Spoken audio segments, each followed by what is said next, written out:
São 14h30, então começando de novo no horário, à margem de que não estão todos os inscritos presentes. Vamos lá. A ideia, então, é tratar hoje do capítulo 13º, Ação Significativa e Comissão por Omissão, naquele mesmo método que a gente já conversou, né? Tratar de explorar primeiro quais são as questões polêmicas trazidas a lume pelo texto e aquilo que conecta do ponto de vista do relator com suas experiências, com suas curiosidades e as suas preocupações. E aí, a partir daí, a gente abre para um debate e eu termino fechando. Esse ainda é um tema de direito penal material, então eu termino fechando esse seminário. Seminários de processo termino fechando o professor Faux. Boa tarde, Paulo. Chegou aí o último que faltava dos inscritos. Então, você tem a palavra, pode ficar à vontade. Procura limitar no máximo 15 minutos, tá? A apresentação, tá bom? Obrigado. Boa tarde a todos. Bom, primeiramente, eu gostaria de adiantar que eu não tenho um histórico de me alongar muito. Na verdade, a ansiedade faz que eu seja bastante rápida. Mas outra coisa que eu também queria adiantar é que essa disciplina é o meu primeiro contato com a concepção significativa de ação e está sendo bastante gratificante o crescimento que ela está proporcionando. E, bom, eu separei a minha fala hoje da apresentação e 4 pontos que eu achei principais para se abordar aqui hoje. Como o professor já adiantou em outras aulas, eu achei por melhor não falar sobre tudo e focar naquilo que eu achava interessante. Bom, o Vives Anton, neste capítulo, ele aborda a problemática da dogmática do conceito da comissão por omissão, também chamado de omissão imprópria.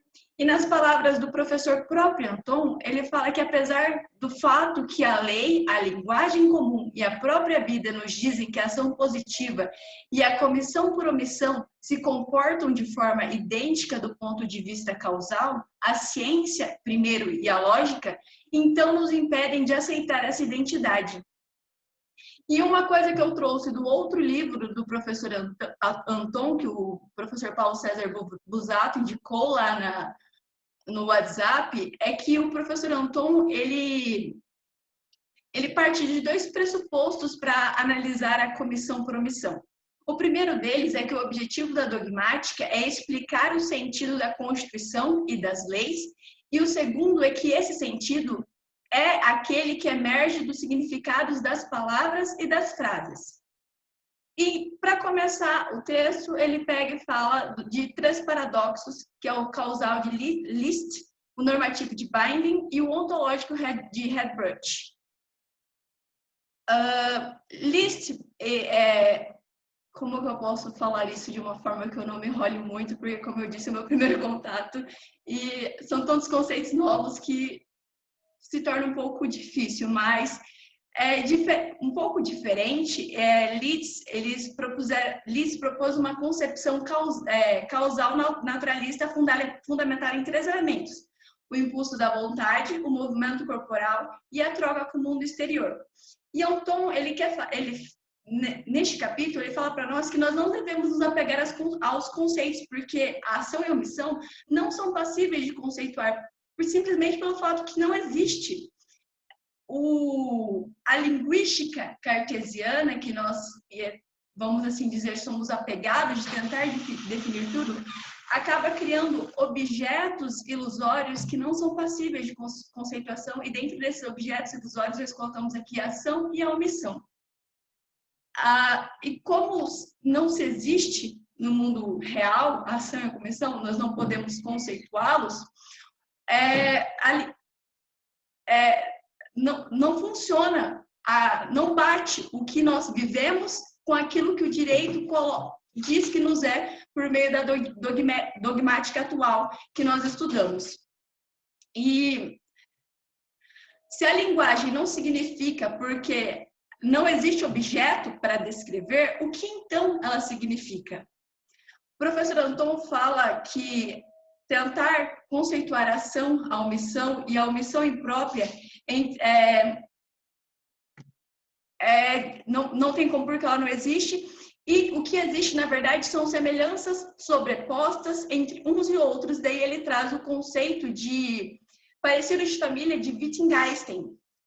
E Isso explica por que nós conseguimos falar que diferentes movimentos corporais são ação, mas não conseguimos criar um supraconceito de ação. Em alguns momentos do texto também, o professor Anton cita Kaufmann,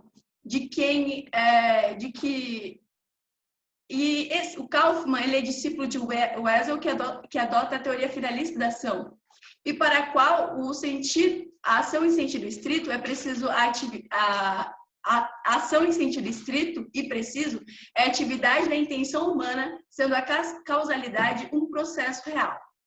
Em seus últimos escritos, Wessel aproxima muito sua posição aos pensamentos de Wittgenstein, porque ele adota um conceito amplo de ação, e dentro desse conceito amplo de ação, ele traz o conceito de ação em sentido estrito e também das omissões. Então, acaba que a ação, já nos últimos escritos de Wessel, vai se tornando o significado são os usos, e por isso há essa aproximação. E não há nenhum problema em relação a isso, como o próprio professor Anton deixa claro. E deixando um pouco de lado as questões de Wittgenstein, Anton desenvolve o pensamento de qual seria o significado a partir do pensamento de Quine. E Quine, em uma passagem transcrita no livro, ele fala que para descobrir os significados das palavras de um nativo, podemos ter que observar seu comportamento, mas mesmo assim... Quem está passando mais fome e menos fome, porque a gente está falando de... Deixa eu continuar.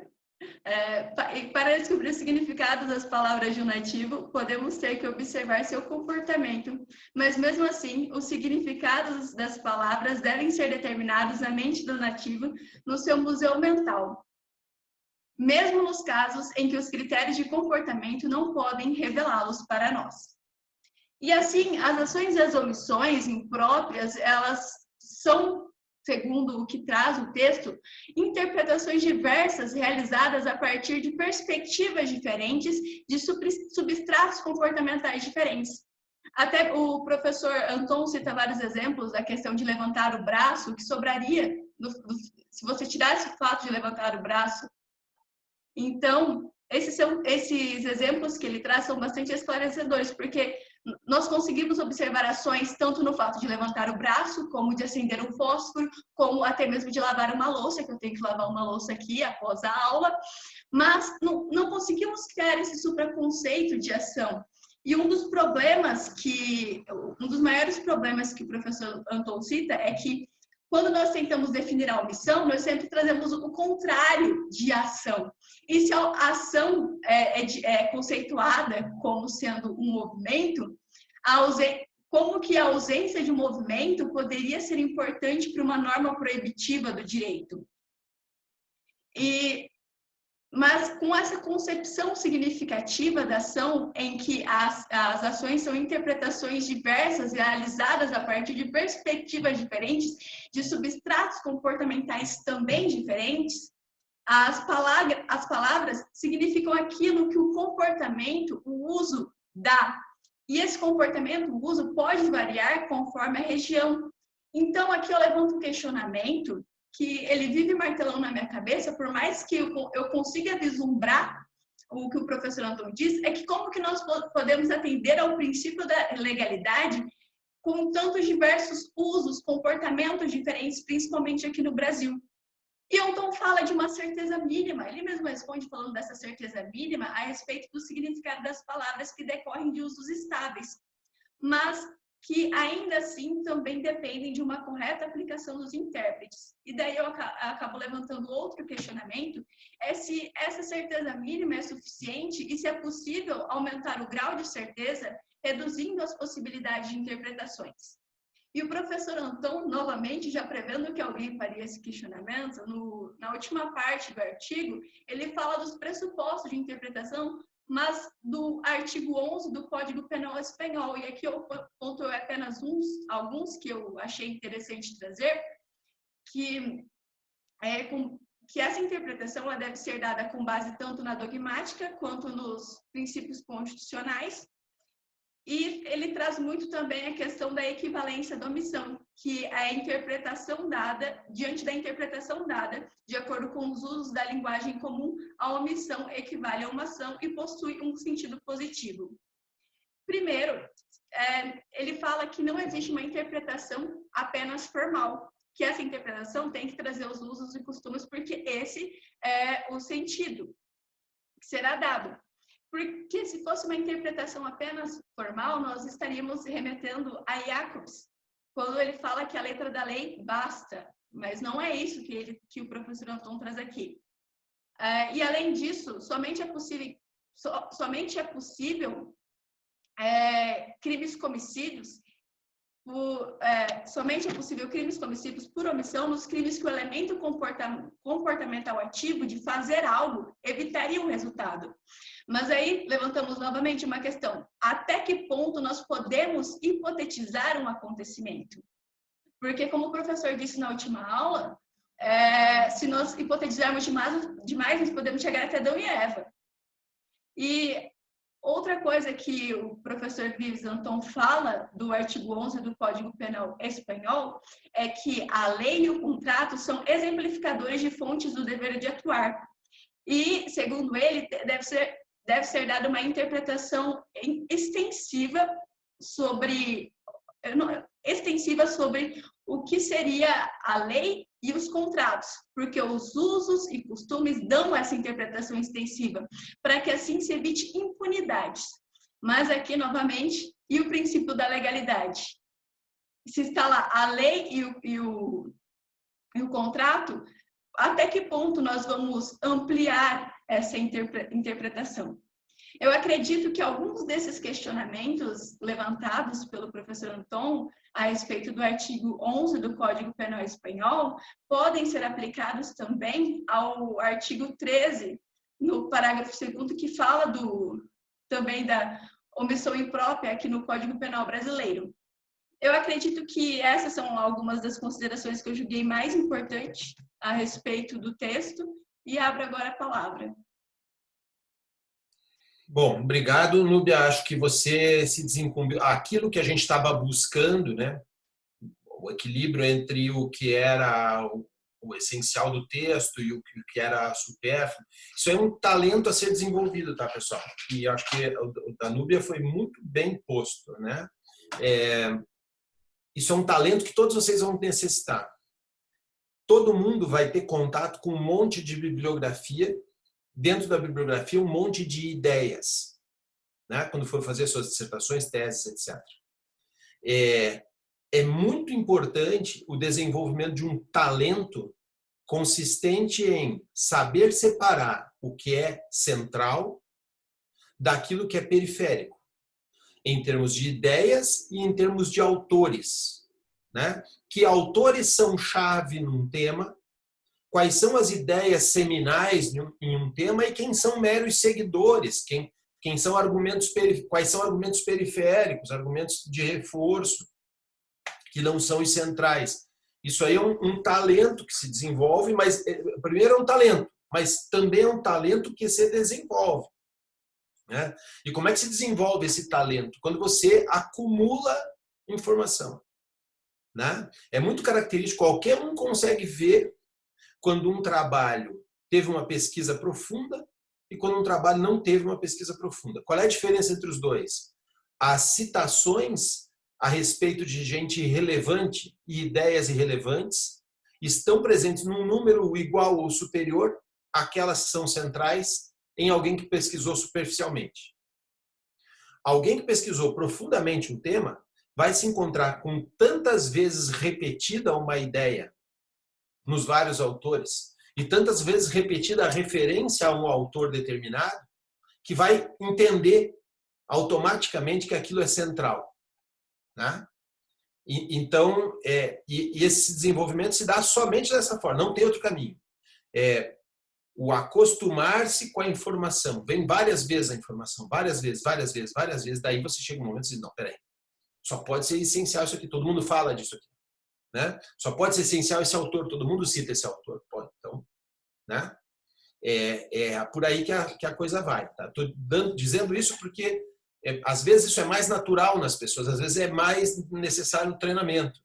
E a Núbia fez isso com uma naturalidade muito grande, sabe? Eu achei que o tema aqui foi, ela achou que importava muito facilmente, separou as questões cruciais muito facilmente, e pouca coisa que era realmente crucial escapou da atenção dela, não obstante ela tenha, se vejam só, pouco contato com a questão da linguagem, né? Então, não obstante as desculpas com que ela abriu a conversa, eu acho que ela se desencumbiu bastante bem da tarefa que era para ter.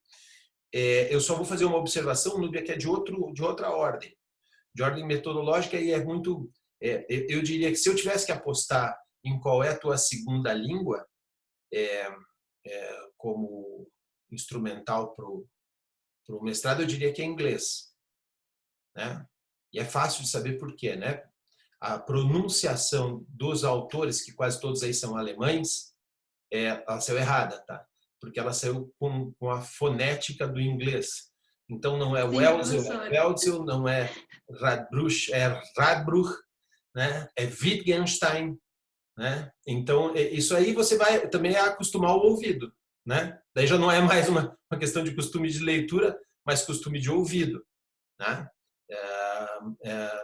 Belling, né?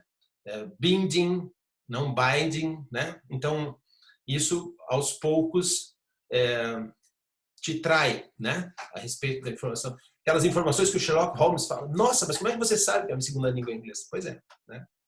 Tem uma mancha de tomate na sua gola, aquela coisa ridícula, mas são de fácil dedução essas coisas, tá? Só para, então eu estou te dando esse alerta porque você vai trabalhar com matéria de omissão, né? E aí você vai trabalhar na tua dissertação com matéria de omissão, vão cair na sua mão necessariamente Schunemann, né? Necessariamente Kaufmann, e aí as pronúncias acabam, Welzel, né? As pronúncias acabam sendo do alemão. Então, acostumar o ouvido aí, tá? Outra coisa, os autores espanhóis, isso tanto para fins de citação quanto para fins de enunciação. A todo momento você se referiu ao professor Anton, que se você falar sobre isso na Espanha, ninguém sabe quem é. Porque os sobrenomes espanhóis são todos compostos. Vives Anton, Munhoz Conde, Silva Sanches. E a razão para isso é que o patronímico paterno vai antes. Sabe? Por exemplo, Núbia Deise Fonese Pinto, se fosse espanhola, o seu pai seria Fonese e a sua mãe seria Pinto. Então, você seria citada como Fonese Pinto, Núbia Deise. Entendeu? Então, numa nota de rodapé que você vai colocar, todos os autores espanhóis têm sobrenome composto, onde o sobrenome paterno é o primeiro. Então, eles acabam sendo conhecidos pelo sobrenome composto. Quando não, quando você quer usar um sobrenome só, é o primeiro. Então, se você disser assim, você vai encontrar nos textos dos próprios espanhóis referidos ao professor Vives Anton, você vai encontrar como dizia Vives, mas você nunca vai encontrar como dizia Anton. Ok? Isso são informações, enfim, né, de terminologia que pouco dizem a respeito ao tema.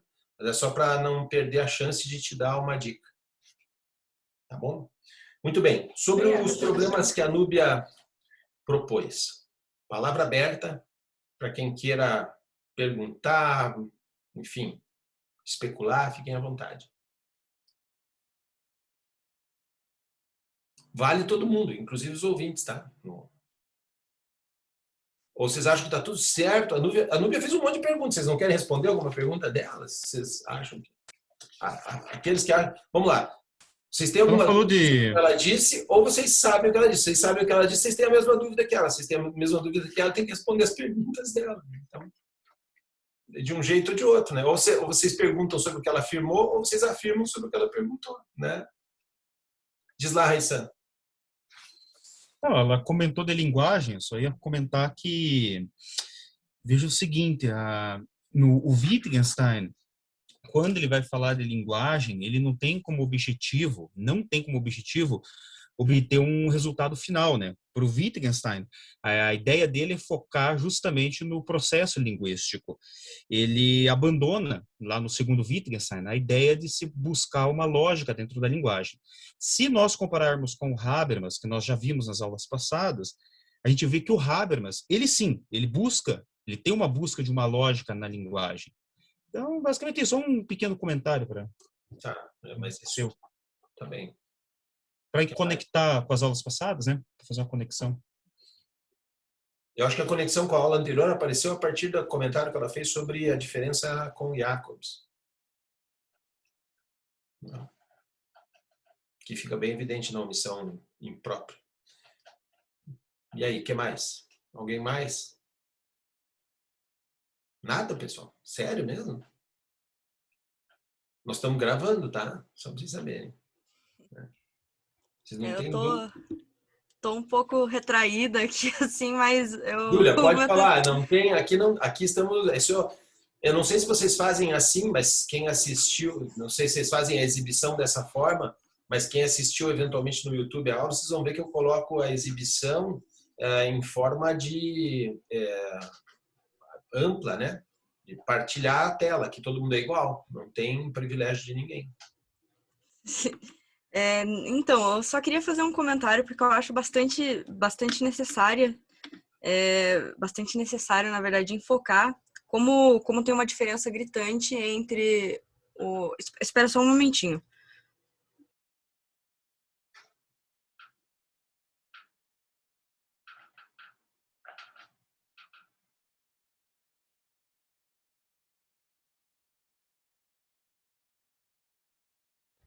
Gente, desculpa, problemas de se estar em casa meio direto, né? A gente acaba não parando nunca. Mas eu acho bastante necessária, na verdade, a ênfase que o professor Vives ele dá para a questão finalista, né? Porque o nosso código ele é marcadamente finalista, especialmente no que diz respeito à posição de garantidor.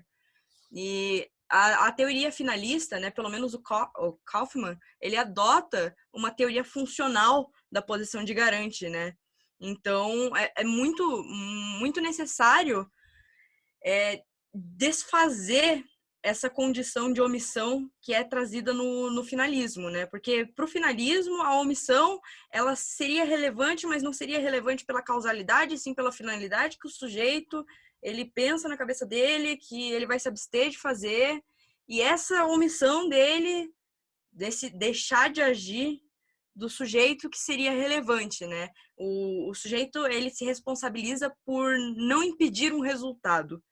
Mas o professor Vives, ele não trabalha a partir de uma finalidade que o sujeito estaria orientado necessariamente. A concepção significativa, na verdade, ela trabalha com um garante de uma outra maneira. Ela desloca um pouco a preponderância do garante, geralmente dada. Claro, algumas pessoas têm um poder especial de vigilância, mas desloca todas essas questões que geralmente são só jogadas para o garante, que só são colocadas sobre os ombros do garante, como se o garante ele tivesse que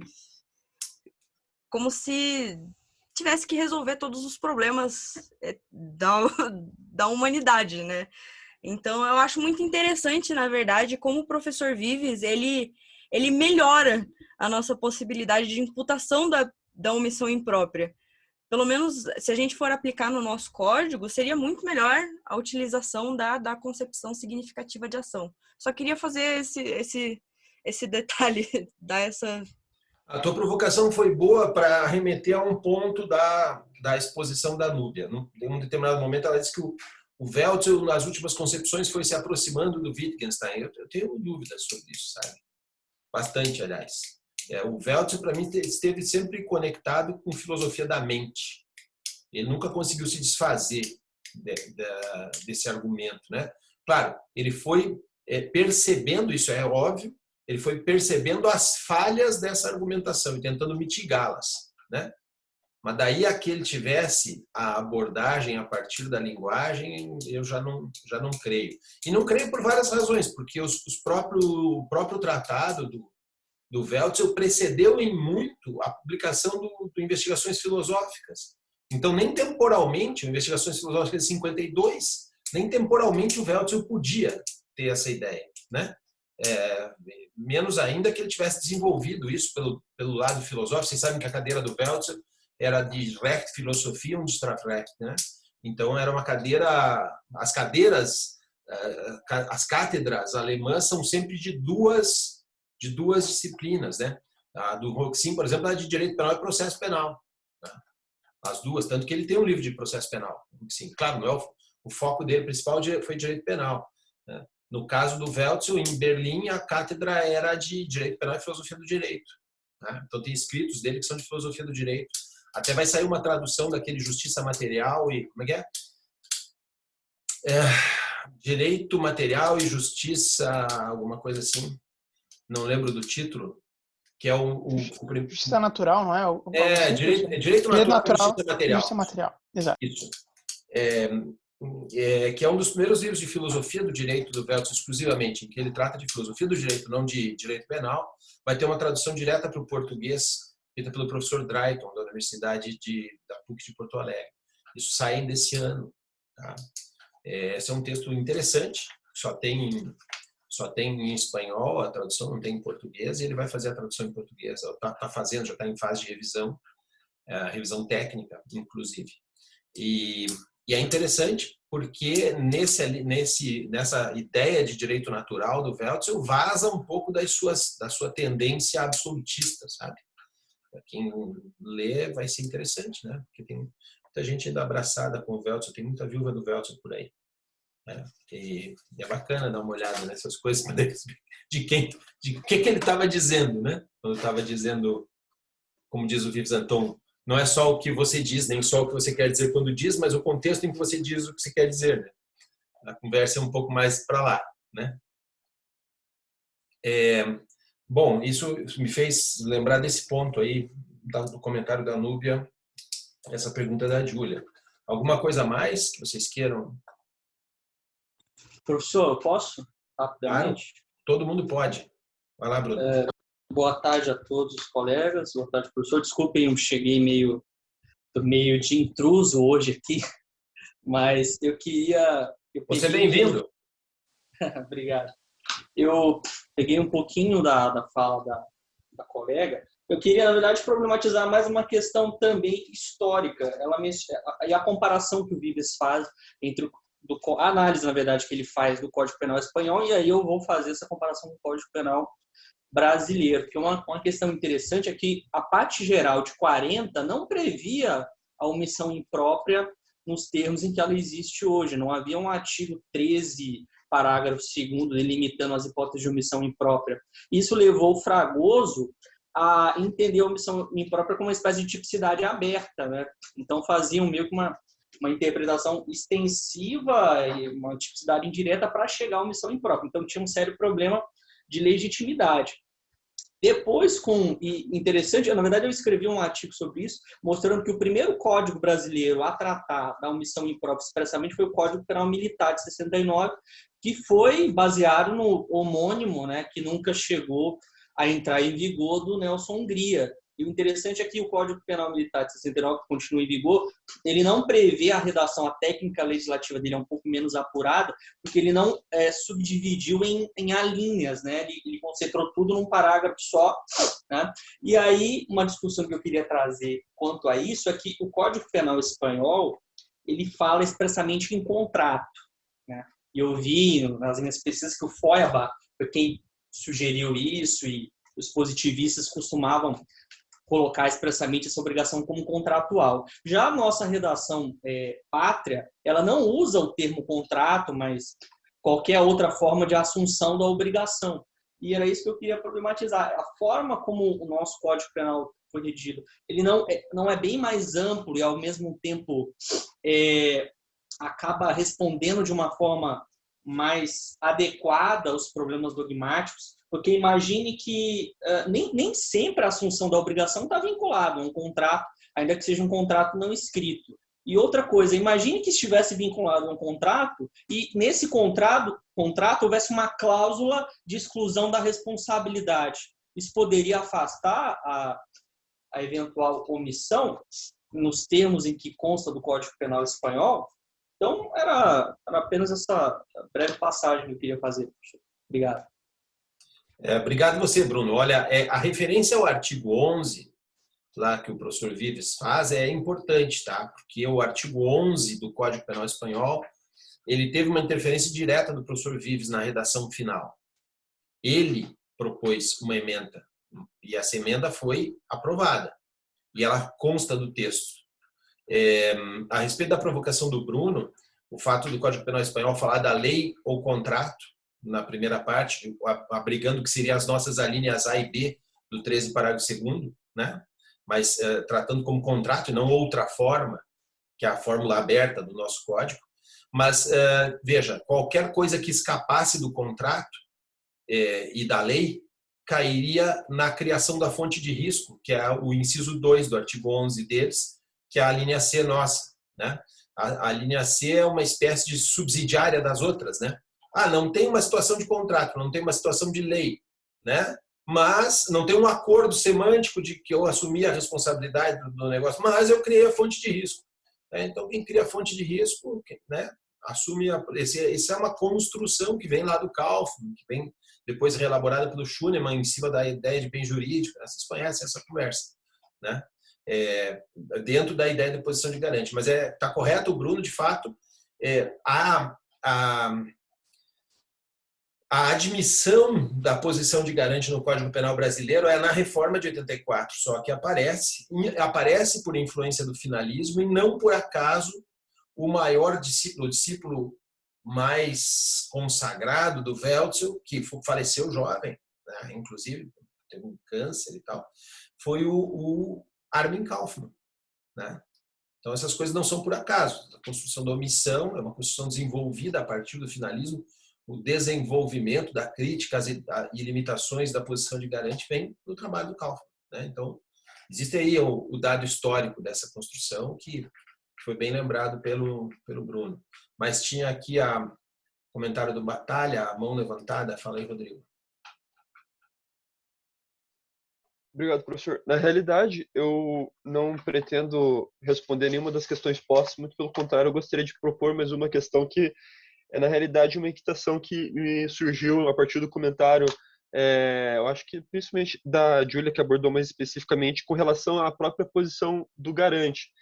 Porque no texto se fala que há uma contradição lógica quando se equipara, principalmente a partir da teoria do Binding, que se equipara o garante nos crimes omissivos e omissivos impróprios, comissivos e omissivos impróprios, a contradição lógica de que a conduta A como um crime comissivo não seria equivalente à conduta A mais a posição de garante, que não haveria uma equivalência lógica entre essas duas condutas, em que pese o autor afirmar que assim seria.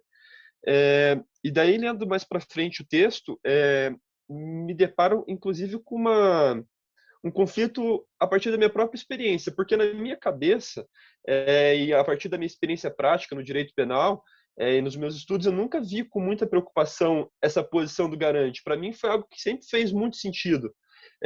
Não que eu tenha estudado a fundo, que nem o colega Bruno tenha estudado essa questão, mas para mim sempre foi uma coisa que fez muito sentido. Quase como, eu sei que são coisas diferentes, mas quase como no crime de peculato, que o agente ativo é somente aquele que é o funcionário público e no crime omissivo impróprio é somente aquele que a lei fala que é. Seriam fontes diferentes de assunção da responsabilidade penal, mas seria uma pessoa que foi determinada como aquela que vai assumir a responsabilidade. Então, lendo mais para frente daí as críticas que o professor Vives expõe sobre as contradições lógicas, e daí trazendo já o paradigma da linguagem e a questão do substrato e da ação, eu realmente não consegui vislumbrar como que ficaria a figura do garante em todo esse panorama. Não, muito bom, porque assim, ó, é curioso, mas é facilmente explicável. O Rodrigo está preocupado assim, escuta, mas peraí, eu sempre foi muita lógica, essa posição de garante sempre foi muito lógico, nunca me pareceu uma coisa fora de propósito. Agora o camarada vem dizer que é uma outra coisa, que isso aqui não... Vamos devagar com a dor. Primeiro, assim, nem do ponto de vista legislativo e nem do ponto de vista teórico, o Vives diz assim, joga fora a posição de garante, não serve para nada. Tal. que ele está dizendo assim, a posição de garante não é suficiente. Não é suficiente para dar conta do problema. Ela não limita de modo suficiente e ela não atende ao princípio de legalidade. Aliás, e isso não é porque ela seja, vamos lá, o propósito não é que a gente substitua ela por outra coisa que a torne, que se torne mais relevante. Não. É a pretensão de que, além dela, além do dever que existe, os deveres legais podem ser estabelecidos de qualquer forma, com uma norma genérica ou com uma norma específica. O professor Vives diz, essa norma genérica não é suficiente para resolver os casos específicos, porque vão existir casos específicos que, não obstante o sujeito cumpra a posição de garante, ainda assim não há uma equivalência entre a omissão dele com as ações puníveis. Então é preciso limitar ainda mais a dimensão daquilo que se trata de posição de garante. Então eu vou chamar a atenção, Rodrigo, para você ver, vou pedir que vocês abram no Google o Código Penal Espanhol, para dar uma olhada no artigo 11. E aí eu vou explicar o que é que o professor Vives introduziu nesse artigo 11, no que ele se transformou e como é que a gente interpreta, para você entender empiricamente, né, com uma experiência legislativa, o que é essa restrição a mais. Tá? Vocês têm aí o texto aberto do Código Penal Espanhol? Olha aí, o artigo 11. Artigo 11 vai estar escrito assim: os delitos que consistam na produção de um resultado só se entenderão cometidos por omissão quando a não evitação do mesmo, ao infringir um dever jurídico do autor, equivalha, segundo o sentido do texto da lei, à sua causação. A tal efeito se equiparará a omissão à ação. A. Quando existe uma específica obrigação legal ou contratual de atuar. B. Quando o omitente tenha criado uma ocasião de risco para o bem juridicamente protegido mediante uma ação ou omissão precedente. Pois bem, vamos desglosar isso aqui, né? Os delitos que consistem em produção de resultado significa o quê? Não existe omissão sem resultado. Delito que não produz resultado, né, não pode ser omissivamente atribuído a responsabilidade. Os delitos em que consistem na produção de um resultado só se entenderão cometidos por omissão quando a evitação do resultado, né, ao infringir um dever jurídico do autor. De onde vem o dever jurídico do autor? Nos casos específicos de omissão própria, vem da própria lei. Né? A lei diz qual é o dever. Né? Mas na comissão por omissão, não. Ela só proíbe determinados resultados. E aí o dever fica na linha A e na linha B. Só que não é suficiente que ele esteja na posição da linha A ou linha B. Veja, ao infringir um especial dever jurídico do autor, equivalha segundo o sentido do texto da lei. Essa expressão entre vírgulas, segundo o sentido do texto da lei, é a exigência do princípio de legalidade que foi introduzida aí por emenda escrita pelo professor Vives Antônio. O que ele exige? Então, que além de o sujeito ter um dever jurídico na posição de garante, no caso da omissão imprópria, ainda é necessário que aquela omissão dele equivalha ao sentido que a lei dá para a comissão. Por isso que eu usei aquele exemplo na semana passada e a gente debateu. A mãe que deixa de amamentar o filho, tem sentido eu dizer a mãe matou o filho de inanição? Tem. Mas daí quando eu digo assim, o dono da fábrica que não estabeleceu a CIPA a tempo suficiente para evitar que o sujeito que subisse na pilha de papéis morresse esmagado, matou o sujeito? Você olha e diz não. E você diz não, não por uma razão jurídica ou por uma posição de dever dele. Você diz não porque a lógica da praxis, os usos consagrados da palavra matar, não incluem esse meio. Se eu fosse escolher, bom, eu vou matar um sujeito. Vou fazer isso através de não estabelecimento de uma comissão de prevenção de acidentes. Cara, isso é a pior forma possível de eu escolher para matar alguém. Né? Não há uma regularidade de praxis na conformação disso. Agora veja que curioso. Nós estamos falando em prevenção de acidentes, né? Agora pense o seguinte, na construção civil, tá? Eu sou o manager de uma construção civil, engenheiro responsável, tá? E eu me omito em alguma norma de segurança do trabalho, como fornecimento de capacete.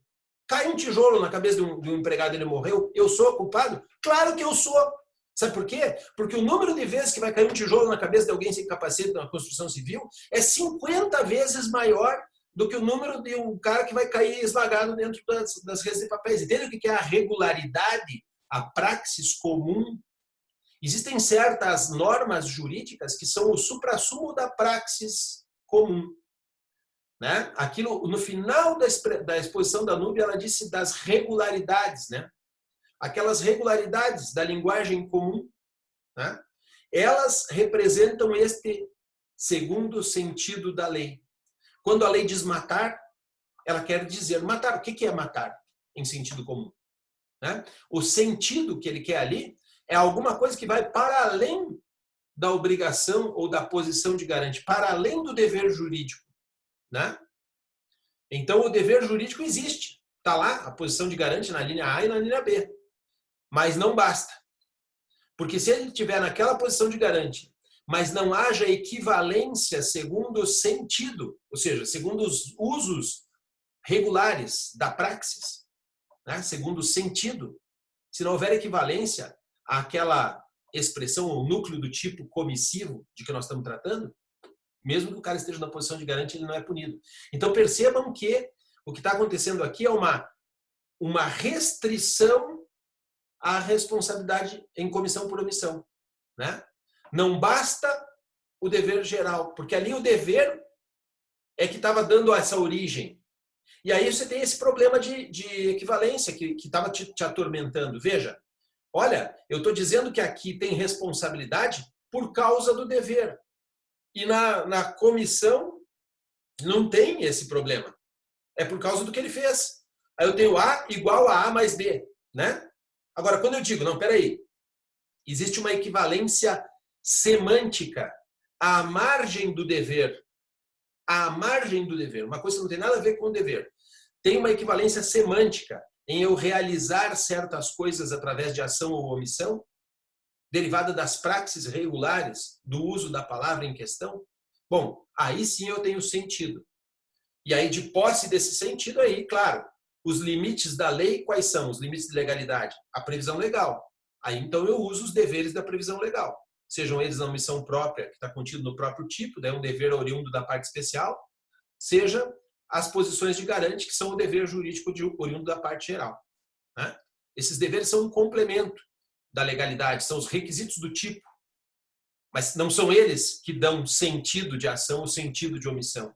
A equivalência entre os dois reside fora do dever. E essa é a grande sacada do Vives frente aos outros autores, é perceber que a equivalência entre ação e omissão não tem nada a ver com dever, com norma ou com ontologia. Não é isso.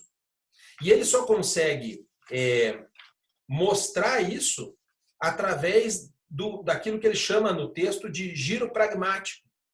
Né? Quando ele pega a ideia da concepção cartesiana, que tentou dar um disfarcezinho ali para a coisa, e estabelece através do giro pragmático, e usando o Quine, daí, que foi citado pela Núbia, né? Usando o Quine para determinar que não é possível aprender o sentido ou o significado a partir de objetos, né? Mas sim de condutas.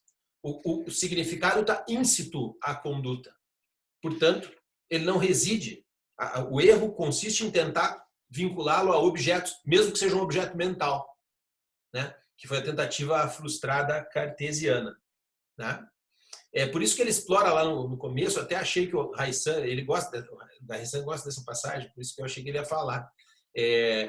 O Alf Ross, né? Eu até tô com o livro aqui do Alf Ross que eu ia indicar pra galera aqui, ó. Eu até marquei aqui, por isso que eu tô com a mão levantada. Eu ia falar disso aí agora. O exemplo do tutu, né? É o que eu ia falar. Eu acho que o Raissan gosta de dinheiro, sabe? Porque esse exemplo do tutu aí é meio autoexplicativo, hein, Raissan? Mas para o senhor ver que não é mentira, ó, até a página do livro já está aberta aqui que eu ia falar agora. Tá vendo? Isso aí está na nossa bibliografia, né? Disponível. Esse livrinho aqui da Juliana Almeida, não, mas eu posso escanear e botar lá no Não, Drive. o livro do Alf Ross. O livro do Alf Ross. Ah, o do Alf Ross, sim, tá lá no Drive.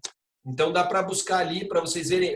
A ideia aquela é que uma tribo muito atrasada da Polinésia, né, usa a expressão tutu para dizer que alguém cometeu um crime. Então, quando alguém cometeu um crime, cometeu tutu, né? E aí esse sujeito se torna tutu também, que é ser culpado pela prática de uma, na verdade, é uma ofensa totêmica, né? Ofensa aos totens e aos tabus próprios da tribo, né? Então o cara se torna... Então é uma coisa estranha, porque você olha para isso e parece um sem sentido, né? Aquilo que ele fez é o que ele é? Como assim, né? Só que o uso da expressão nas várias conotações em que ela é empregada, então quando vai se discutir se, por exemplo, se ele é culpado ou inocente pelo tutu, e ele tem um argumento, por exemplo, exculpante, se diz que o argumento dele é tutu. Também a questão jurídica posta, né, de algum modo é tutu. Então, você não sabe, escuta, tutu é offenses ou defenses? É os dois, né? Professor. E aí, só um pouquinho, Guilherme. Aí a questão qual é? Por que ele põe ele convoca o Alf Ross? Porque o próprio Alf Ross conclui que os conceitos jurídicos básicos eles têm sentido na exata medida do seu uso, né? Então, tutu pode ser qualquer coisa, assim como justificação pode ser qualquer coisa e legítima defesa pode ser qualquer coisa. Dever de garante pode ser qualquer coisa, entendeu? É por isso que... Por que ele usa isso aí? Para mostrar para a gente que se a gente for procurar na letra da descrição do dever, né? Ou na lógica da causalidade, a fonte da equivalência entre omissão e ação, nós vamos passar o resto da vida procurando o Santo Graal. Não vai estar aí, né? É uma forma de mostrar que esses argumentos técnicos jurídicos, eles são, no final, veículo de um significado. E o significado vai estar consistindo no uso dele. Na medida em que eu emprego tutu para descrever o crime, o criminoso, a justificação, tudo isso é tutu, né? Então, na medida em que eu uso uma determinada fórmula para dizer matou, fulano de tal fez isto, portanto matou. Essa regularidade do emprego dessa fórmula permite traduzir o sentido de matou, né? Nós vamos voltar nesse ponto um pouco mais daqui a pouco, a hora que eu for fazer o fechamento mesmo, mas é só para não deixar o Rodrigo sem resposta, Rodrigo. Acho que conseguimos chegar lá, não?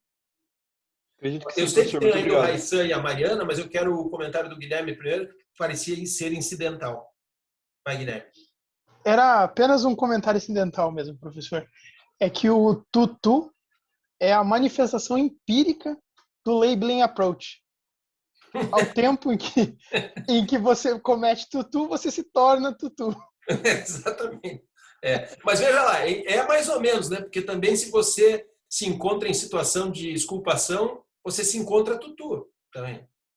Então, e não é um refinamento, professor. É um refinamento, Vamos lá, Raissan. Bom, o comentário era mesmo sobre o tutu, né? O que é você conhecer a pessoa, né? Professor, 4 anos aí juntos já dá para conhecer bem a pessoa. Mas é o seguinte, isso, é que basicamente as palavras, muito embora elas não, o tutu, né, muito embora ele não tenha um sentido em si, ele tem uma referência semântica, e essa referência não é nem mental e nem física, não é algo físico na natureza que você vai encontrar. E isso contrasta bastante com aquela busca anterior que tinha lá primeiro no von List, depois no Weltzel, de querer achar um conceito de ação que abarcasse tanto a ação em si, quanto a omissão, que é um juízo de valor, no final das contas, né? É um juízo de valor que você faz, um conceito global de ação que envolvesse os dois. Então, aqui o professor Vives traz esse conceito do tutu para fazer essa crítica, né? E também para demonstrar... O professor Vives vai falar que um supraconceito de ação é um falso problema. E aí bate bem no tema da minha dissertação, né? Então, esse tema eu gosto bastante. Aí é o seguinte, tem esse livro aqui que é muito bom, da Juliana Almenara, que é chamado Alf Ross e o Direito. Quem quiser se aprofundar sobre o tema, eu recomendo. Muito bom e é baratinho na Amazon. Bem baratinho. Qualquer coisa eu escaneio também, põe no Drive, se vocês tiverem interesse, mas é isso. Tá bom. Vamos lá, Mariana. Professor, na verdade, o que eu ia falar foi ficando prejudicado Todo mundo foi falando e, assim, mas eu, essencialmente eu tinha gostado do que a Júlia tinha dito e o Rodrigo também falou sobre isso, né, sobre a posição de garante. Eu acho que esse é um dos pontos que mais me chama a atenção nessa parte da comissão por omissão, porque é legal como o Vives vai fazendo assim, ele vai fazendo sucessivos recortes no que já existe, sempre buscando, sempre atender mais o princípio da legalidade, assim, sempre essa busca. Isso me lembra também o que você fala, assim, que essa teoria ela busca um melhor rendimento de solução dos problemas, né? Então, assim, é sempre tem esse objetivo, que é alcançar o princípio de legalidade, cumprir melhor o princípio de legalidade, e que a gente tem essa impressão com as alíneas que tem hoje na lei, que a gente está cumprindo, mas a gente está imputando aquilo que está ali na alínea, que é o dever, que é o que está no contrato e tal, e que ainda assim tem essas situações que não dão certo. Você falou, né, do rolo de papel, do trabalhador e tal. Então, eu gosto disso, que você consegue fazer mais recortes para que você consiga realmente atribuir só o que... E daí o que você também já disse, que você não busca isso por uma fórmula de equivalência, mas você busca isso pelo sentido daquilo que aconteceu. Então, era essa a minha intervenção, mas vocês já tinham tratado disso também. Não, mas o professor, mas está certo, o professor Vives, isso é bastante comum, ele era juiz, né? Ele foi promotor, foi assistente de promotor, foi juiz e foi juiz do Tribunal Constitucional. Então, essa experiência da praxis, de ver a teoria produzir maus resultados, é que faz o cara desenvolver um plano teórico que produza melhores resultados práticos, né? E ele diz isso em uma passagem da parte inicial, da primeira parte do livro, da parte teórica, gorda, né, difícil. Ele diz num determinado ponto que a superioridade de uma teoria sobre a outra não se demonstra senão na praxis. Ela não se demonstra por ser uma teoria melhor elaborada do que a outra, por ser mais nova, porque é mais velha do que a outra, mas sim por produzir resultados progressivamente mais justos, né? E no caso da matéria penal, qualquer um que se debruce sobre isso, quanto mais ela estiver orientada pelos princípios fundamentais, legalidade, intervenção mínima e culpabilidade, melhor, né? Porque isso significa uma compressão do direito penal e como tal, uma evolução. Isso estava no Radbruch, nos escritos de filosofia do direito do pós-guerra, né? O futuro do direito penal não é um direito penal melhor, é algo melhor que o direito penal, alguma coisa mais humana e mais justa do que ele. Quer dizer, isso é óbvio que não é para o nosso tempo, né? Entre outras coisas, porque se o direito penal acabar, eu fico sem emprego, né? Sou professor de direito penal e procurador de justiça, acabou a minha vida, né? Profissional, né? Vou jogar futebol, tocar violão, alguma coisa desse tipo, né? Porque não vai dar mais para isso. Então, é claro que não é para o nosso tempo, mas a pretensão de progressivamente orientar a esses princípios a estrutura da teoria do delito já é um ganho de rendimento profundo, né? E é nisso que consistem as vantagens daqui, né? Então, eu vou tentar fazer um resumo do que eu anotei de importante, que pode ser um complemento do que disse a Núbia. E aí, se vocês forem tendo perguntas sobre o que eu vou dizendo, eu vou pedir que vocês levantem a mão, aí, né, no formato de levantar a mão que a gente tem do sistema do Zoom, e eu vou depois atendendo pela ordem na medida em que vocês o fizerem, tá? Bom, o começo do texto, a mim parece, levanta uma questão interessante, que ele diz, olha, a omissão, especialmente a omissão imprópria, tem um problema dogmático. E ele diz que o problema dogmático, apoiado no Nagler, né? O Nagler era um comentarista dos crimes omissivos, ele faz uma interessante incursão dizendo que o Nagler tinha percebido já que o problema eram as falsas perguntas. O problema também é que o Nagler não chegou a fazer perguntas melhores que as que tinham, né? Isso também é verdade, né? O problema da comissão por omissão é o problema da desventura das falsas perguntas. Achei essa imagem, essa figura de linguagem muito interessante. De fato, se você fizer a pergunta errada, a resposta certa não vem, né? Não adianta, né? Então, às vezes, é melhor melhorar a pergunta, e quem for se debruçar sobre filosofia da linguagem vai ver muito isso, né? O Wittgenstein mesmo diz, né, que depois de resolvidos todos os problemas filosóficos, o estado das coisas no mundo permanece o mesmo. Por quê? Porque os problemas filosóficos não são para resolver, né? As questões filosóficas não são para resolver coisa nenhuma, são para elaborar melhor a pergunta. O que vai resolver é a praxis, o que vai resolver é a ciência. A ciência quer propor alguma coisa, a filosofia não. A filosofia quer reelaborar a pergunta. Então, como direito é uma praxis e não uma filosofia, né, doutora Catiane? Direito é uma praxis, né? Não é uma filosofia. Então, se é uma praxis, ela só pode se ocupar de melhorar a pergunta, né? Dar a resposta, não dá, né? Nós temos que esperar o problema empírico acontecer, ele se vincular ao direito, para daí a gente realizar a praxis e ver resultado, né? No plano teórico, o que nós podemos fazer é elaborar melhor a pergunta, né? Não dá para sair disso. Muito bem. E daí ele vai falar de 3 insuficiências. Então, eu queria voltar nessas 3 insuficiências um pouco. Professor, Pois não. Só me perdoe, é só para dentro desse raciocínio do senhor aí. Pois não, Paulo. O senhor falou que a filosofia, direito não é filosofia, aquela coisa toda. Assim, não, eu digo que o direito é muito mais filosofia do que ciência. Sim, por óbvio. O senhor assim, não acharia interessante, por exemplo, para a gente teorizar melhor o nosso direito penal, a gente buscar uma filosofia mais próxima, mais aqui dentro da nossa praxis? Por exemplo, a gente não tem o costume de dar muita atenção aqui para os latinos. A gente tem uma filosofia latina aqui muito rica e a gente não dá atenção. E será que isso não seria bacana para a gente melhorar? Eu acho que sim. Assim, eu acho que qualquer ambiente filosófico ajuda, né? Qualquer discussão filosófica e contraposição de ideias filosóficas ajuda. Deixa eu dar só um exemplo para o senhor, só um exemplo. Pois não. Eu gosto muito, já li quase toda a obra dele. Eu acho que fantástico a filosofia desse latino, do professor Henrique Dussel aqui. É argentino, mas radicado ali pela Colômbia e tal. Henrique Dussel. México, sim, Henrique Dussel. Vamos lá. Vou no geral e no específico, tá? No geral, eu considero eu considero que a melhor fórmula de trabalhar com os nossos problemas de direito é uma filosofia que se aproxime da praxis, né? Então, as filosofias da praxis são quase antifilosofia, né? São aquilo que aparece no giro linguístico do Wittgenstein e daí para frente. Que a gente possa se apropriar disso e construir um discurso apropriado para a nossa realidade social e etc., me parece muito proficiente, né? Por outro lado, eu não vejo, nem no Dussel e nem menos ainda em outros, que isso esteja muito ajustado, ou seja, não me parece que esteja muito desenvolvido. E vou dizer por quê.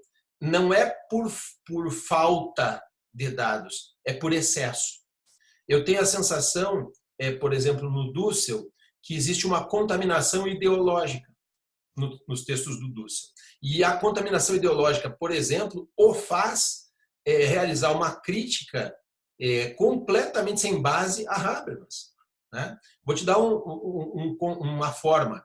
A gente vê isso muito aqui na UFPR, é muito comum o uso do Dussel. O professor Celso Ludwig e outros professores gostam bastante dos textos do Dussel, o empregam constantemente, e eu vivo conversando com o Celso sobre isso, né? O Dussel vai dizer que o Habermas parte de um pressuposto que não existe na América Latina, de igualdade, de oportunidade discursiva para validar o consenso. Aqui não vai ter consenso nunca, porque tem um pessoal que é oprimido e outro que não. Então, essa situação ideal de fala não vai acontecer nunca, isso não existe.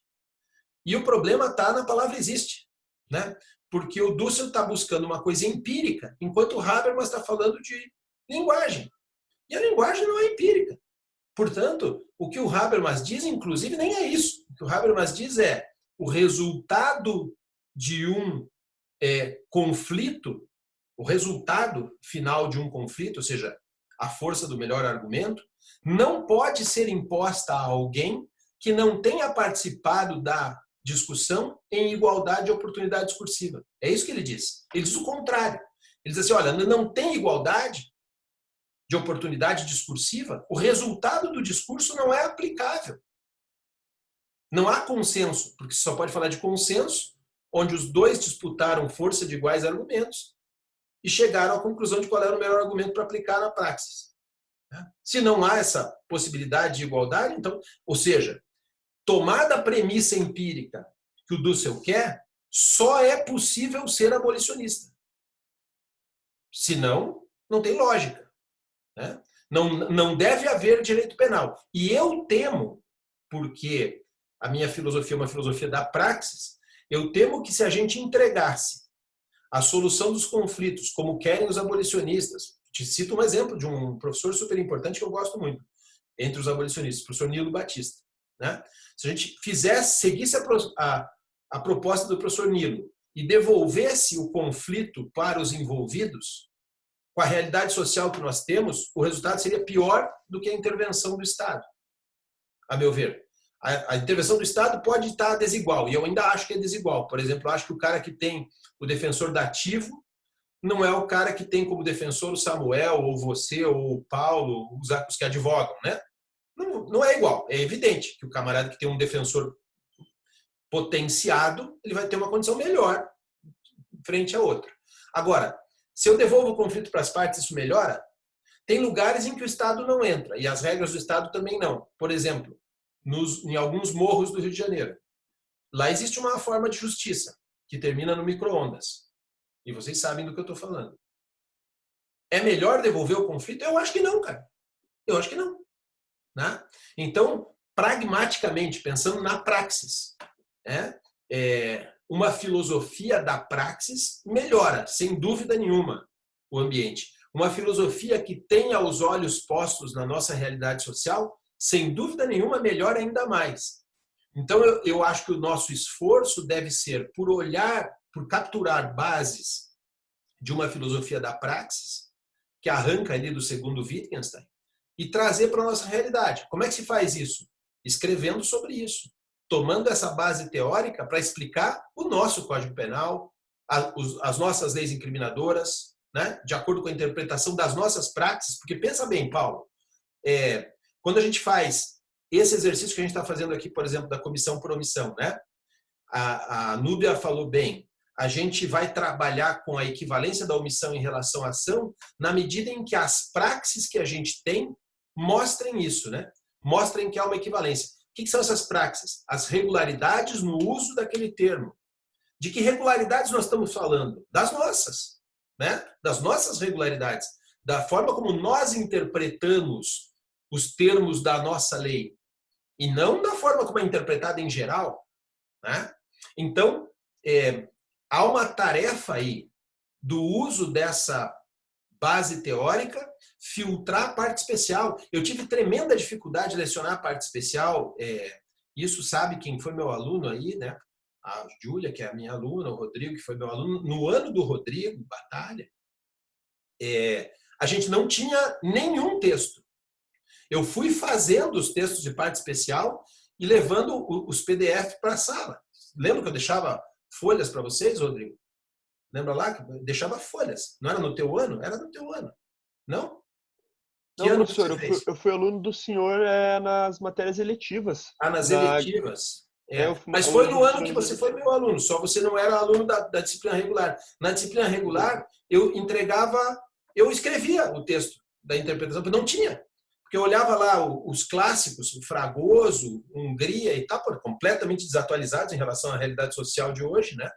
E aí pegava os atuais, mesmo os melhores, como o César Bittencourt, por exemplo, ou o Fernando Galvão, muitas das coisas que eles escreviam eram cópias do Hungria, cópias do Aníbal Bruno, não era uma interpretação nova.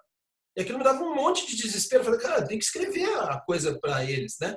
E aí escrevia os textos para distribuir para a turma. Daí, quando chegou a turma da Júlia, que já era outro ciclo, daí já tinha o manual de parte especial, né?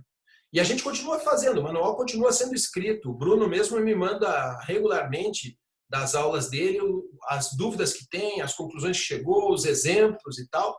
E o livro vai sendo feito. Se vocês olharem as edições sucessivas do livro, sempre na apresentação eu conto quem me sugeriu alterações, por quê, e que alterações foram feitas no livro, o livro é vivo, porque tem que ser vivo, porque a praxis forense é viva.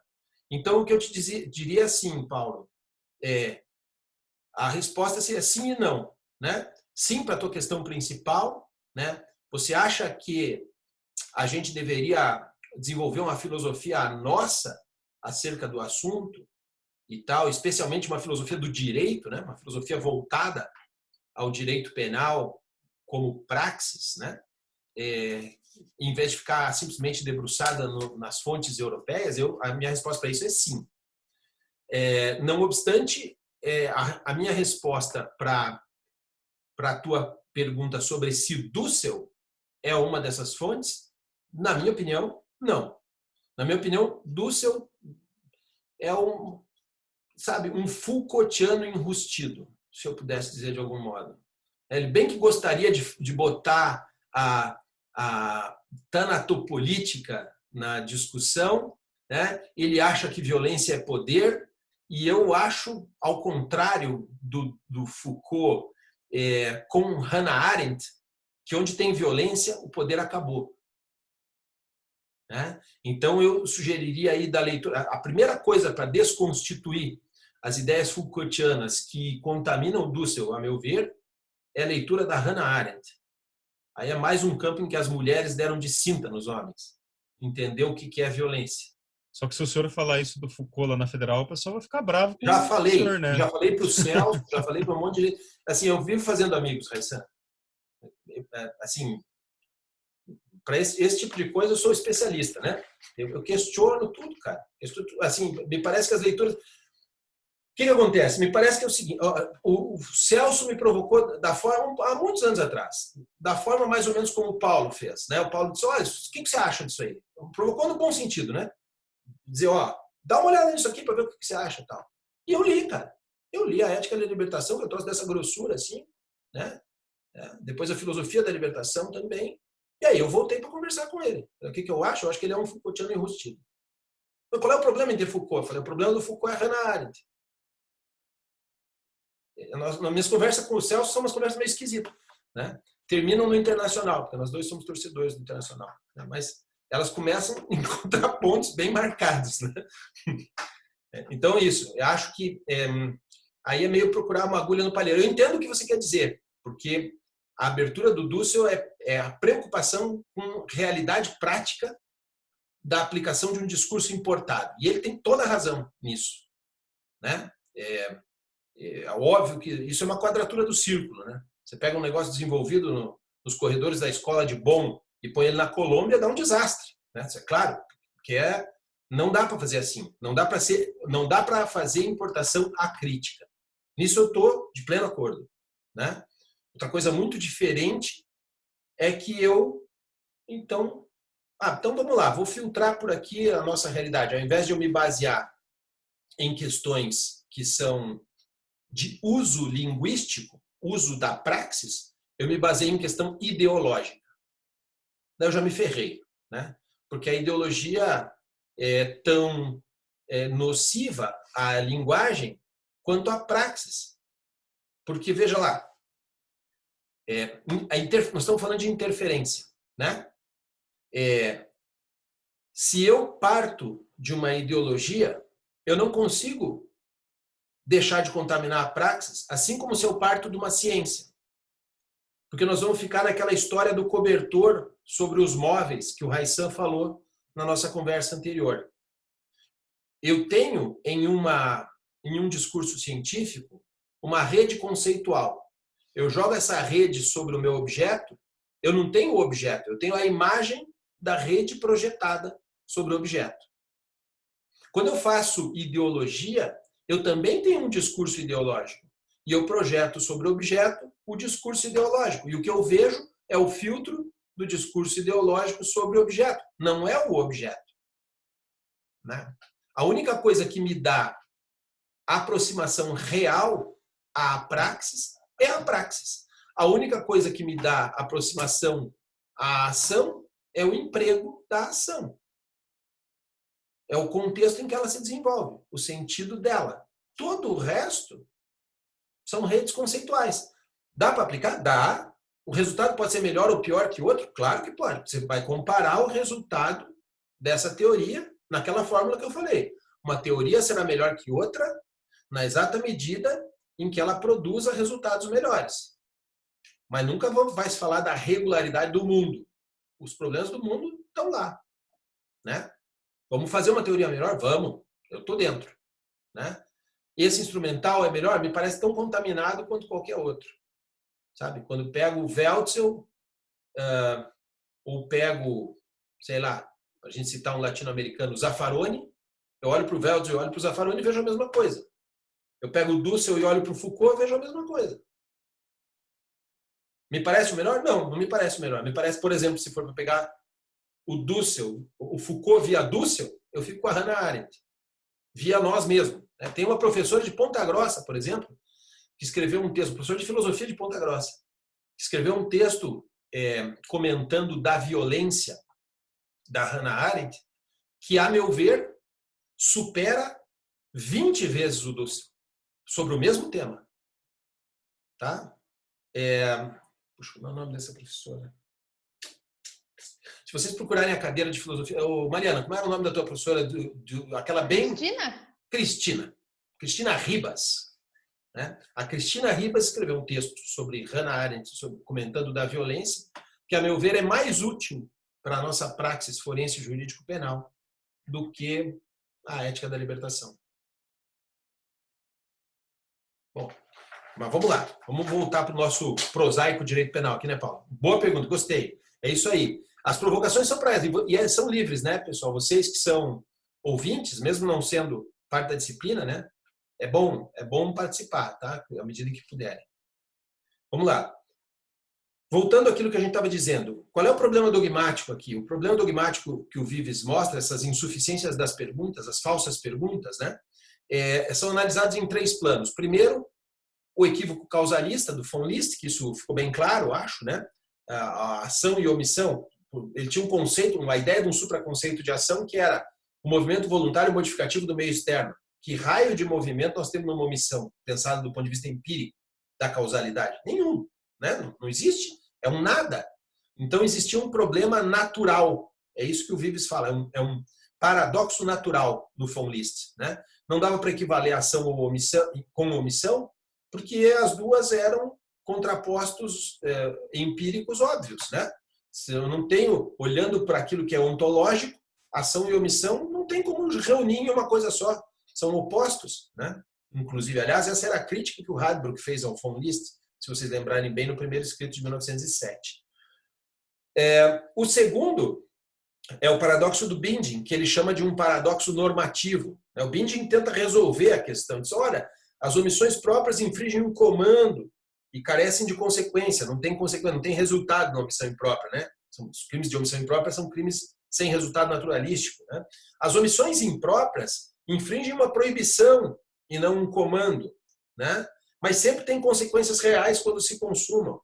E é daí que provém a sua equivalência. Pô, aí ele cita uma crítica do próprio Kaufmann, né? A proibição de produzir um resultado a partir de sua evitação implica, na verdade, num comando, né? E dá na mesma. O dever jurídico que existe na omissão cumpre o papel de fazer equivaler esta à ação. Está na página 587, se vocês olharem, né? Desde a perspectiva normológica, a proibição de produzir um resultado ao projetar-se sobre o comportamento que não seja o que podia ser evitado, não é senão um comando. No final das contas, você acaba equivalendo coisas diferentes. E aí resolve isso como? Botando lá a posição de garante para dar, né? E aí fica, no fim das contas, do ponto de vista normativo, dá no mesmo. Tá? E o paradoxo chega ao extremo com o segundo texto, o de 1915, do Radbruch, que é a negação radical da ontologicidade da omissão. O Radbruch vai dizer, não, peraí, a omissão é absolutamente irrelevante. Qualquer omissão. A única relevância da omissão está no dever. Está só no dever. Então, nós estamos equivalendo um juízo de valor do dever a algo que a pessoa fez empiricamente na ação comissiva. Como é que vai fazer uma equivalência entre essas duas coisas? É impossível. O Radbruch propõe, inclusive, que as teorias se desenvolvessem a partir de um uma teoria da ação e uma teoria da omissão. Ou seja, como se fossem dois desenvolvimentos de teoria do delito. Não dava para fazer um só, segundo ele. Foi até desafiado pelo von List para que escrevesse um manual com essa teoria, ele nunca fez, né? Mas o efeito clássico de separação da ação e da omissão está até hoje nos manuais, né? Até hoje nos manuais você tem lá o capítulo da ação, da responsabilidade pela ação, da responsabilidade por omissão, porque parece que tem alguma coisa aí. O que é óbvio é que a coisa aí tampouco pode ser a diferenciação entre o que é legislativo e o que é ontológico, né? Porque, se você pensar bem, existe na proibição um elemento normativo. O que está proibido por lei, né? E o que está demandado por lei. Então, o curioso da coisa é, não há uma equivalência nem na lei, porque um é comando e outro é proibição, e tampouco há uma equivalência ontológica entre uma coisa e outra, porque no plano ontológico um é um fazer e outro é a ausência desse fazer. E menos ainda no plano da causalidade. Porque se a causalidade é real no plano comissivo, no plano omissivo, ela é uma causalidade hipotética, que de regra não se chega a lugar nenhum. Pensa um pouco. Eu gosto muito do tema omissivo nesse aspecto da causalidade. Porque se tem alguma coisa para aniquilar a causalidade, é a ideia de omissão, né? Pensa bem. O que eu estou dizendo quando falo em causalidade da omissão é, se o sujeito tivesse atuado, o resultado não teria se produzido. Será? Como é que eu vou ter certeza empírica a respeito disso? Percebe como a causalidade é empírica, certo, gente? A fez alguma coisa que produziu B. Não é empírica a causalidade? Né? Como é que você faz esse mesmo processo empírico na omissão? Fulano não fez isso. O resultado se produziu. Se ele tivesse feito, não teria se produzido. A pergunta clássica é, como é que você sabe, cara pálida? Hã? Como é que você demonstra isso? Porque você tem que demonstrar empiricamente. Ou nós vamos exigir demonstração empírica para o crime comissivo e não para o crime omissivo. Bom, aí larguei, né? Então a equivalência vai para o saco na hora. E é uma equivalência, percebam, de ordem lógica. Né? Porque eu estou sempre buscando um supraconceito descritivo da ação e da omissão. O processo de descrição disso é que é o grande equívoco. Por isso que o Vives convoca para o baile o Alf Ross com a ideia do tutu, né? Porque daí você vai ter uma visão de que o significado de tutu é performático. Ele não é ontológico, ele não é axiológico, ele não é causal, ele não é nada. Ele é performático, ele é dado pelo uso que se faz daquilo. E olha, ele está falando de uma tribo, segundo ele, primitiva, ele classifica de primitiva, né? Ou seja, não está exigindo, como é que eu vou dizer, instrução formal para a pessoa perceber o uso linguístico, né? O uso linguístico se faz mesmo nas comunidades mais rudimentares, né? Como é o caso. E a conclusão do Alf Ross, veja, na passagem da debilidade dos conceitos jurídicos, que o Vives fala, a conclusão é que os conceitos jurídicos básicos são tutu. Entre eles, ação e omissão. Porque ação e omissão daí tem que ser consideradas performaticamente para significar alguma coisa no plano jurídico. Senão, do que nós estamos falando? Né? E daí ele vai mostrar que o texto vai mostrar que um intento de fazer isso, de tentar sair do problema empírico, foi um intento cartesiano, que, no entanto, foi frustrado. Né? Por quê? Porque a filosofia cartesiana ainda estava apegada a um lugar para a verdade. Quer dizer, olha, ele entendeu a questão cética, o duvidar daquilo que se propunha, mas tentou solucionar isso através de um lugar para a verdade. Esse lugar da verdade ficou na mente. Cogito ergo sum. Né? O modelo cartesiano de filosofia da mente, em que os objetos são coisas, né? E as modalidades das coisas são articuladas linguisticamente. Então, aí ele até sai do próprio Descartes e vai para outros autores, né, que usaram a filosofia cartesiana como modo de empregar a linguagem, e faz uma crítica, que é uma crítica muito interessante, dizendo que essa empreitada da filosofia cartesiana era uma empreitada impossível ab início por um problema clássico, um problema fundamental clássico, que é o fato de que nem todas as palavras, as expressões linguísticas são designações, são nomes para coisas, porque o pressuposto do modelo cartesiano é aquela história do mito da caverna do Platão. As coisas estão na minha mente, eu designo essas coisas, eu chamo isso aqui de caneca, né? Ela tem uma existência de caneca e a minha linguagem nomina caneca, então eu crio na mente a linguagem para caneca e eu passo a saber tudo que é caneca, isso aqui então é caneta, e aí tudo que significa caneta. Só que tem um problema, o problema é os usos da linguagem é que determinam o sentido das palavras e há palavras que não necessariamente designam determinados objetos. Tá? As palavras não são nomes de coisas. Né? Muitas vezes elas são instrumentais para a compreensão e outras quantas vezes, mesmo quando elas querem dizer alguma coisa, não há uniformidade entre as coisas que elas querem dizer. E a busca dessa uniformidade é um equívoco de base. Vou dar exemplos. Tá? Ele dá os seguintes exemplos. A palavra jogo. Né? E vocês viram eu brincar com isso outro dia, né? De dizer que há um jogo de futebol que vai acontecer no dia tal e o volante do meu carro está com jogo. Qual é a coisa comum entre esses dois empregos da palavra jogo? Como é que eu descrevo os elementos? Veja, descrevo. Como é que eu descrevo os elementos comuns da palavra jogo nesses dois casos? Não tem, né? A única solução é a semelhança de família do Wittgenstein. Então, pois é. O mesmo se dá com a palavra número. E ele nem explora tão bem assim o que é número. Claro, posso pensar no número arábico, no número romano, né? Mas daí quando alguém faz uma apresentação de trapézio, eu digo que eu gostei daquele número. E aí? Mostra para mim descritivamente onde é que está o que há de comum entre os empregos da palavra número. Né? Percebe como é que é o problema?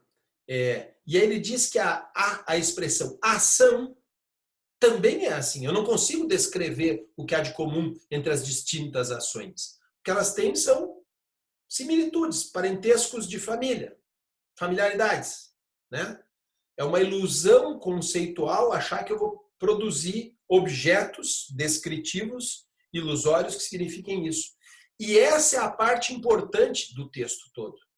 Porque quando você percebe isso, que os usos da linguagem são inúmeros e existem determinadas similitudes no emprego dessas palavras para significar algo, é nessa similaridade que reside exatamente nas praxis regulares e repetidas, é que vai residir o que é a ação e o que é a omissão, no sentido legal do texto. Né? Se a linguagem, porque a pergunta que ele faz, a partir do giro pragmático é, bom, se a linguagem não significa em vinculação com o objeto, como é que ela significa? Por que ela significa? Que era a preocupação da Núbia, né? Como é que nós vamos atingir o princípio da legalidade?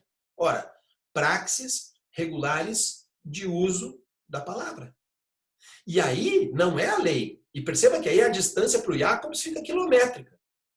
O Jacobs vai dizer, não, tudo provém da norma positiva. O escambau, velho. Está escrito lá.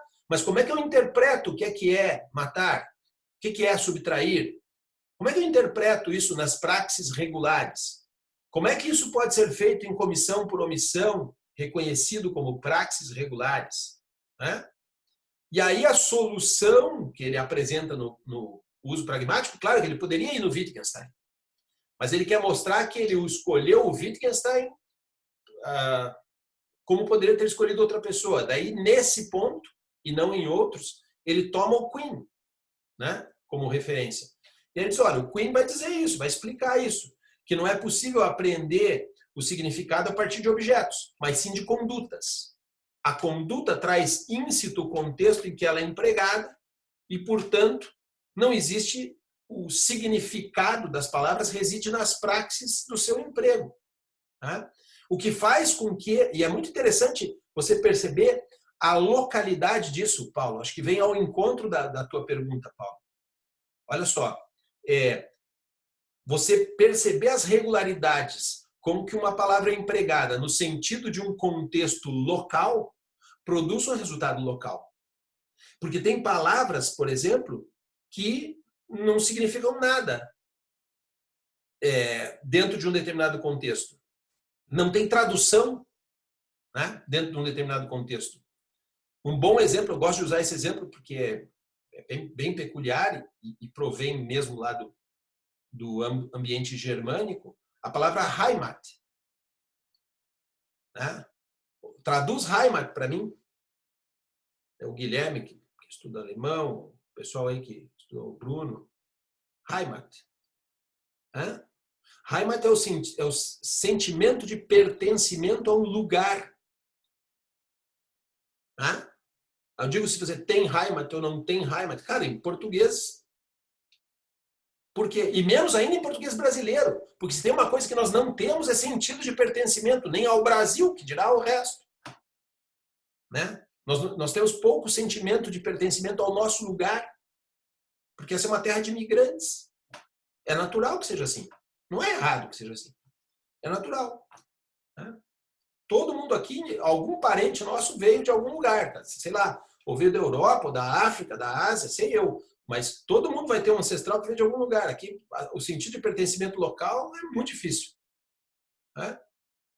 Esse Heimat não faz sentido aqui. E perceba como, se de um lado, determinadas palavras não têm sentido em determinados contextos, de outro lado, só o contexto faz você identificar a palavra. E há uma prova empírica disso, bem legal de vocês verem. Vocês assistiram o Jogo de Imitação? Filme? Vão assistir o Jogo de Imitação. Tá? Que é a forma pela qual os ingleses, na Segunda Guerra, decifraram a máquina Enigma, que era a máquina pela qual o sistema de comunicação dos nazistas. O sistema de comunicação dos nazistas variava em códigos diariamente. Todo dia tinha um código novo. E esse código novo não dava tempo de decifrar, um inferno, né? Porque o cara tentava decifrar o código e eles desenvolveram um computador, desenvolveram através de esquemas binários os protótipos do computador para tentar decifrar isso. E a máquina ia em todas as letras do alfabeto, fazendo as regularidades em busca de achar as formas. Qual era o problema? Essa busca de processamento levava mais de 24 horas. Quando chegava o dia seguinte, os caras já tinham outra... Não tinha como saber o que os alemães escreviam. Até que o Ian Turing tem um insight. O insight é: todas as comunicações entre os alemães terminam com Heil Hitler.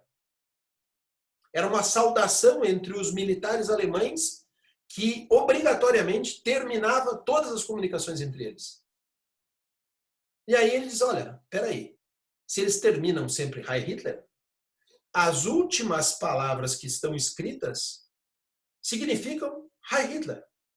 E partindo desse pressuposto, aquelas palavras já continham determinadas letras que permitiam partir de dados prontos para interpretar o restante da mensagem. E aí se quebrou o enigma. Era muito simples. Eles todos os dias começavam pelo fim da mensagem, dizendo que, já sabendo o que ela significava. Aquelas palavras eram colocadas no computador, eliminava uma série de parâmetros e permitia o processamento mais rápido e a descoberta mais rápida das coisas. Perceba o que aconteceu aqui. Como é que se fez para identificar o sentido das palavras? As regularidades do seu uso. Né? Parece piada dizer isso, mas é empírico. Né? Com isso se permitiu decifrar o resto das palavras. O que nós fazemos no ponto de vista jurídico não é nada diferente do que fez o Turing. Nós temos regularidades de praxis linguística cotidiana, o que o Vives chama de linguagem ordinária, né? E essa linguagem ordinária é trazida para o direito. Eu filtro através do princípio de legalidade, porque é o que está no código, né?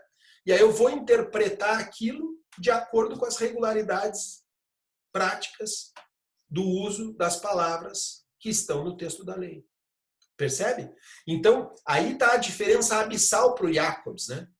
Enquanto o Jacobs vai partir da norma posta, da lei, nós vamos partir de norma, entendendo norma como praxes regulares de uso de palavras, com as quais a própria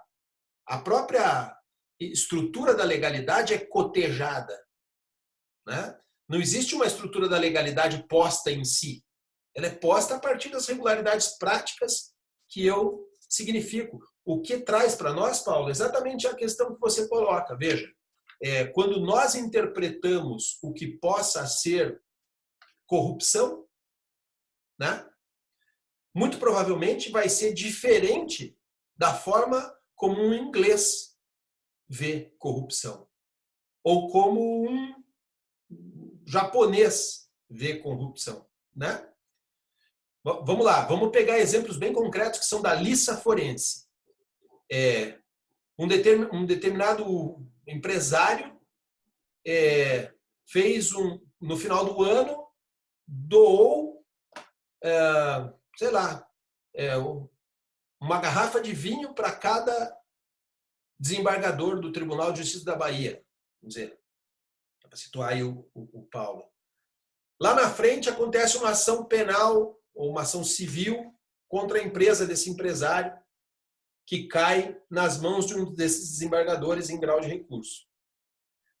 Ele deve dar-se por impedido? O presente foi uma corrupção? Você acha que a forma como vai ser interpretado aqui é igualzinho como vai ser interpretado em qualquer outro lugar do mundo? E a palavra é a mesma, né? Corrupção. Né? Vê como isso parte muito mais da praxis. Nós sequer dependemos de uma estrutura filosófica específica própria. O que nós precisamos é pegar a filosofia da praxis e usar a nossa praxis. É a nossa praxis que tem que pautar a coisa, né? Para a gente poder entender o que está acontecendo. Certo? Eu quero só fechar a parte da exposição, para daí ir nas perguntas de vocês. Você já tem 2 com mão levantada aí, já vou chegar lá. Eu só quero voltar especificamente ao significado da comissão por omissão, numa passagem que a Núbia citou, que é aqueles paradoxos, né, que o Vives vai explorar. Ele diz que a principal fonte de paradoxos da omissão é que ela não é nada. A omissão não é nada, né? E daí ele vai explorar o exemplo que é do Wittgenstein, né? Na verdade, é um exemplo que foi provocado ao Wittgenstein pelos seus colegas, né? Inclusive para trazê-lo de volta à cátedra em Oxford. Quando eu levanto o meu braço se levanta. Se retiramos o movimento, que é o braço se levanta, o que é que sobra? A resposta cartesiana seria: sobra a vontade de levantar o braço. E essa vontade condiciona que eu levante o braço. Porra, aí tem um problema de base muito sério, né? Porque eu estou apostando na causalidade de que a minha psique determinou um movimento físico, né? Um condicionante. Portanto, a ação, se não é o movimento voluntário, seria então aquilo que eu tenho dentro da cabeça. Ora, se aquilo que eu tenho efetivamente é a ação, ela é causada por alguma coisa. E aí, aonde que eu vou parar com isso? Porque, claro, a causa disso deveria ser uma outra volição, que está onde? Né? Se eu for aceitar o pressuposto dos neurocientistas, eles vão dizer que está no experimento do Libet, né? No 0,8 segundos, hein, Rodrigo? Né? Num elemento elétrico. Então, tudo estaria respondido por uma causalidade empírica, né? O que é muito curioso é a causalidade empírica física provoca um negócio mental que, por sua vez, provoca causalmente outro físico. Porra, a demonstração disso deve ser um inferno, né? Porque, porra, né? Como é que você faz a demonstração do mental que acontece em primeira pessoa? Enfim, é daí que deriva o fracasso da coisa, né? O fracasso da associação entre vontade e movimento, né? Não é que se está dizendo que não haja uma associação entre vontade e movimento. O que está dizendo é que essa associação entre vontade e movimento é relevante para a demonstração de ação, né? do ponto de vista jurídico. Né? Então, o que ele propõe? Ele vai buscar em Danto, né? Os movimentos corporais não são êxitos ou fracassos em si. Os eventos físicos têm desdobramentos presente ou ausente o movimento. Né? Esteja presente ou esteja ausente o movimento, um evento físico é interpretado de algum jeito. Né? Ou seja, o que eu estou falando com evento físico quando eu falo em direito penal? Resultado delitivo. Morreu alguém. Né? Resultado delitivo é um evento físico. Porra, esse evento físico, no caso de crimes de resultado, evidente, porque tem crimes sem resultado. Esse evento físico depende do desdobramento presente ou ausente o movimento. A falta de movimento pode ter sentido, ainda que não seja o sentido jurídico. Mas ela pode ter até sentido jurídico. Vou dar um exemplo. Aqueles que não têm dúvida de que é interessante estar nessa aula, permaneçam como estão. Muito obrigado, aprovado por unanimidade. Vocês nunca ouviram isso no plano legislativo? Um monte de vezes, né? Perceberam como o nada físico tem sentido? Depende do contexto. Eu proponho um contexto em que o nada vai ter sentido. Pô, daí não é nada, aí é algo.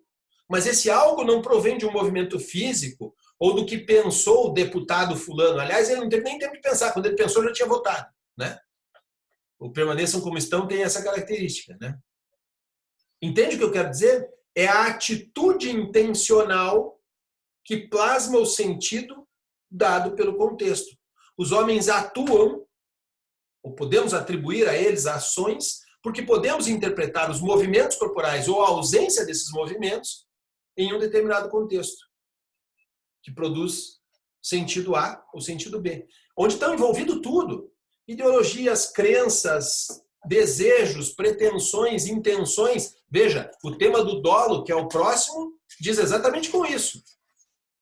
Que a ação ou a omissão seja intencional permite a gente discutir dolo. Mas a intenção não vai ser algo que está dentro da cabeça dele. Não há impulso elétrico do Libet que me diga qual é a intenção do cara. Não existe isso aí. Né? Porque há um processamento interno. Mas a intenção pode sim ser expressada em um contexto dado. Né? E esse exemplo que eu dei da omissão é claro. Né? Olha, os que querem votar de acordo com essa moção permaneçam como estão. O cara levanta a mão, se mexe, faz alguma coisa se ele quer protestar, não? Bom, onde que eu quero chegar com isso? Que o que aconteceu sempre, historicamente, na dogmática jurídico-penal, foi uma confusão entre o substrato conductual da ação, aquilo que leva à ação, com o que a ação mesmo representa. Que a ação representa uma expressão de sentido. A omissão também representa uma expressão de sentido. Né? A consequência disso é que um substrato conductual, sendo positivo ou negativo, pode ter o mesmo sentido. O sentido não depende do substrato conductual, certo? São coisas diferentes. Então, quer o substrato conductual seja positivo, movimento, ou negativo, a ausência do movimento, em ambos os casos, ele pode ter o sentido positivo de um fazer. Matar, como prática regular. Né? A interpretação de sentido do contexto do que se faz não está vinculado àquilo que é o substrato conductual, mas sim à própria conduta, que é contextual. É por isso que ação e omissão podem ser interpretadas, inclusive, no plano da omissão imprópria, desde que tenham o mesmo significado nos usos e práticas regulares. Bom, e quando a gente abre isso, não dá um problema maior ainda com o princípio de legalidade? Eu acho que a Núbia fez essa questão, né? Mas o problema aí não é do princípio de legalidade, Núbia, antes pelo contrário, porque o princípio de legalidade está plenamente obedecido na medida em que ação ou omissão podem significar a expressão matar. E o que diz no princípio de legalidade é matar alguém, é o que está escrito no código. Então o teu problema não é de princípio de legalidade, o teu problema, acho que é aquilo que você queria dizer, puxa, eu não preciso de uma certeza mínima suficiente, você está preocupado com outra coisa, com segurança jurídica. Você não está preocupado com o princípio de legalidade, porque o princípio de legalidade, se existe uma forma em que ele está obedecido, é através do sentido, e não outra. Né? Teu problema é, escuta, se eu abro demais para o sentido, não vale qualquer coisa para significar aquilo, não está muito aberto, não vai ser diferente na interpretação em outro. Existe como ampliar a certeza disso? Claro que existe. E é para isso que se filtra a interpretação com os princípios. Para isso que está ao lado do princípio de legalidade, o princípio de intervenção mínima, o princípio de culpabilidade. São princípios que decotam, que limitam aquilo que eu possa imputar ou o que eu possa interpretar ou não. Mas não dá para ir além disso. E aquele que diga que foi além disso, recorreu necessariamente a um recurso artificial. Ah, mas tem que ser o que o cara pensou. Aí a pergunta é, como é que você sabe o que ele pensou? Ah, mas tem que ser aquilo que está na lei. E você sabe aquilo que está na lei? Ah, mas a vontade do legislador... E onde é que está a vontade do legislador, querido? Mostra para mim. Vocês podem perceber muito concretamente, todas as vezes que se tenta dar em homenagem a uma suposta segurança jurídica, se cria um artifício. O melhor, então, é que eu trate de práticas regulares consagradas, que daí sim vão dar o contexto da pergunta do Paulo César, né? Contexto da localidade. Como é que a gente interpreta aqui? E é isso que importa.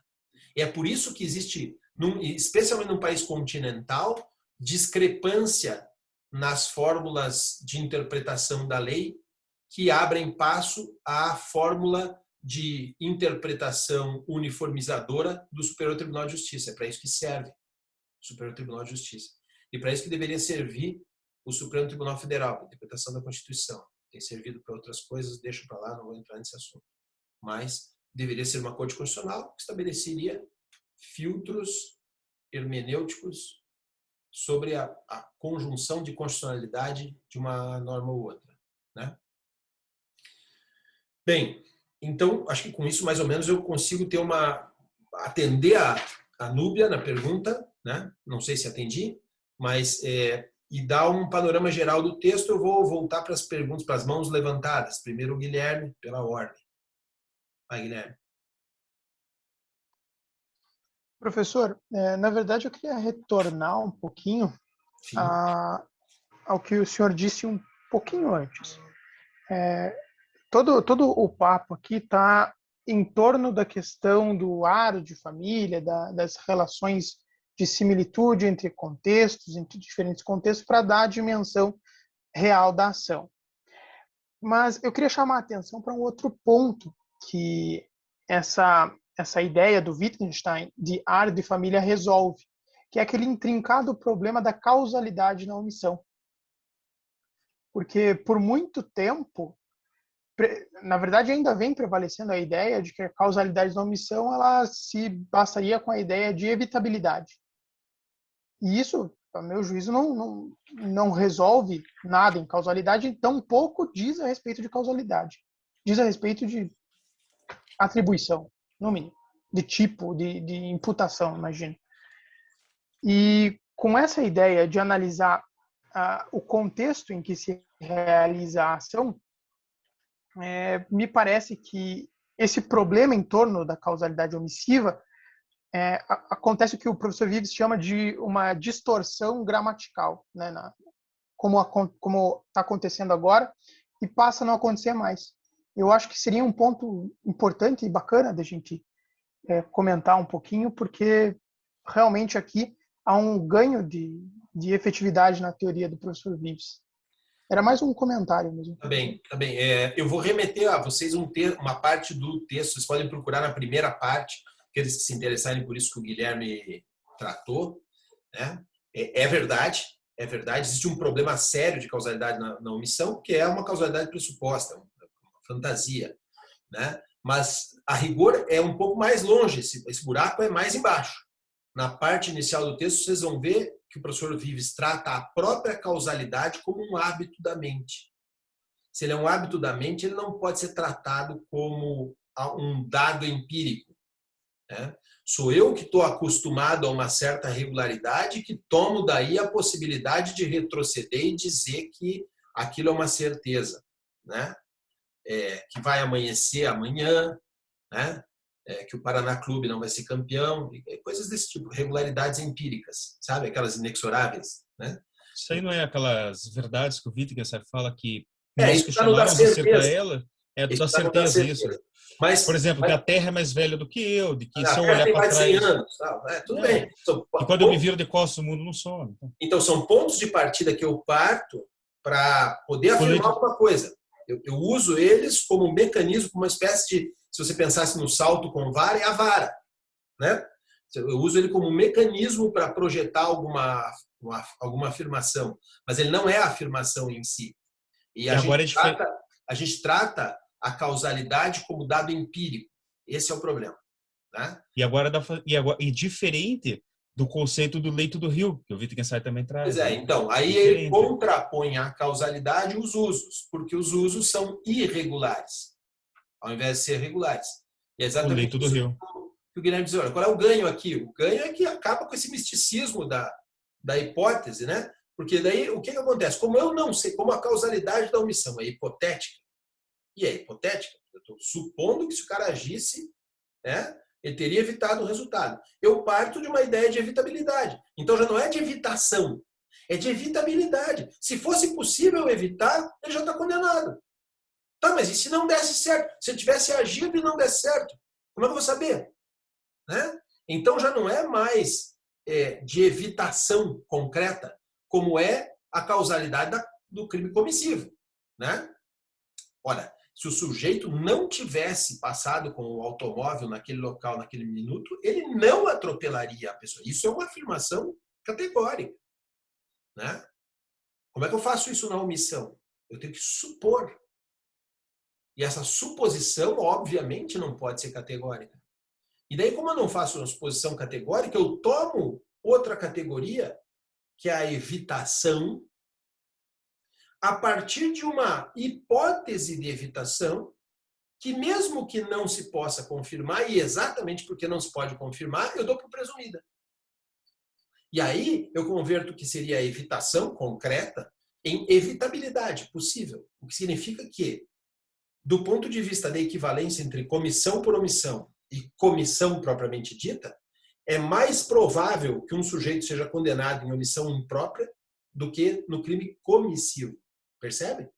A causalidade da omissão imprópria fica ampliada em face da comissão, que é uma piada de mau gosto. Quer dizer que o sujeito não fez e é pior para ele, né? É inacreditável, né?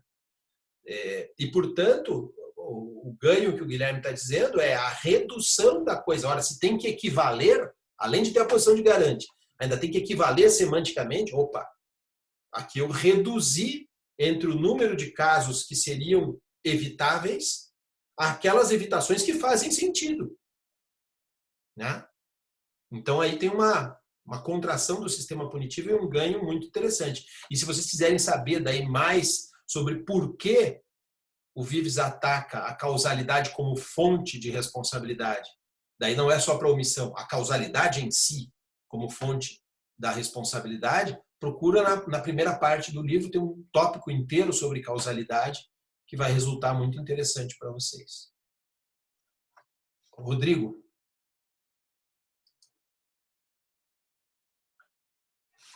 Então, professor, eu só gostaria de comentar com relação ao exemplo que o senhor estava dando sobre a questão da regularidade dos usos, do agir que não precisa ser um movimento que causa um reflexo no mundo natural, que foi um exemplo que a gente teve semana passada na sessão do Senado, que um representante fez um certo gesto que foi interpretado naquele contexto como tendo uma conotação que representava a supremacia branca, e daí deu um rebuliço na sessão, que até o líder da oposição, o Randolfo Rodrigues, se exaltou.